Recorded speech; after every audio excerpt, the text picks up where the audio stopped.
Hello and welcome to our video on the abolition of Section 21 notices. So one of the biggest changes under the Renters' Rights Act is the abolition of Section 21 notices, often referred to as no-fault evictions, which you might be familiar with. This is probably the most significant change landlords and agents will experience under the new legislation. Previously, landlords could serve a Section 21 notice at the end of an assured short-hold tenancy without needing to prove fault by the tenant. Under the new system, that route is being removed entirely. So going forward, landlords must rely on specific legal possession grounds if they want to regain possession of a property. These grounds can include serious rent arrears, antisocial behaviour, repeated tenancy breaches, the landlord intending to sell the property, or the landlord or a close family member intending to move back into the property. However, and this is important, there are now restrictions around when some of these grounds can be used. For example, if a landlord wants to regain possession in order to sell the property or move themselves or a close family member into the property, they generally cannot rely on those grounds during the first 12 months of the tenancy. In addition, after recovering possession using those grounds, the property cannot usually be re-let for 12 months. Where the landlord is a limited company, the ground for the landlord or a family member moving into the property would not be available, as a company cannot occupy a property as its home.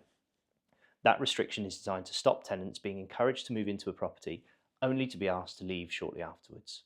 So effectively, tenants now have a stronger level of security during the first year of occupation. In addition to that, landlords must give proper legal notice. The notice periods are longer than many landlords were previously used to, and if the tenant does not leave, possession must ultimately go through the court process. This means landlords need to plan much further ahead than before. For landlords considering selling a property, timing now becomes extremely important. You can no longer simply wait until the end of a fixed term and issue a Section 21 notice. Instead, landlords need to think strategically about tenancy start dates, notice periods, sales timeline, mortgage considerations, and court timescales if possession becomes disputed. So, what are we doing about it as your agent?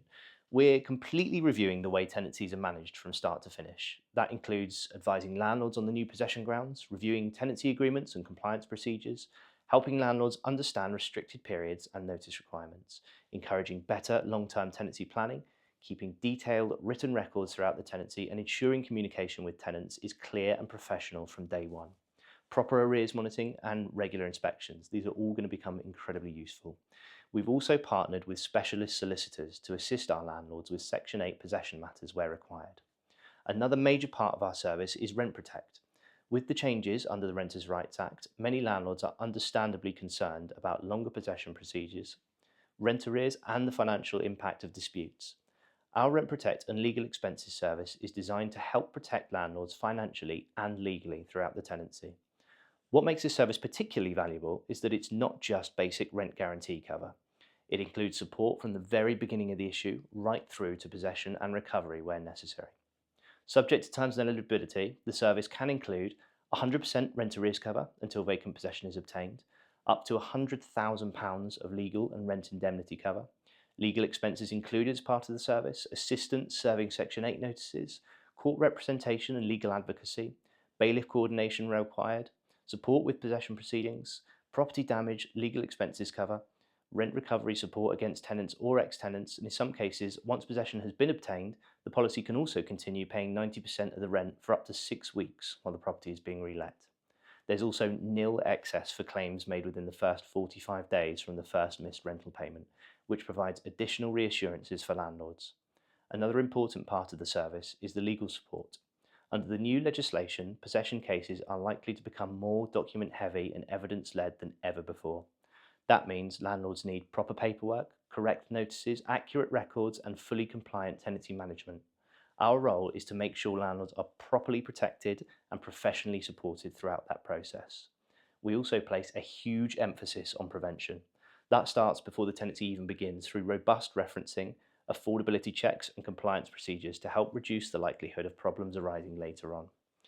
Because under the new system, good tenancy management is no longer optional. It's essential.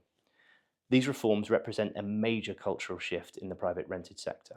For professional landlords and agents, the focus is now on compliance, stability, long-term management, and risk reduction. So if you'd like to learn more about how the Renters' Rights Act affects your property, or find out more about our Rent Protect service, please feel free to contact us.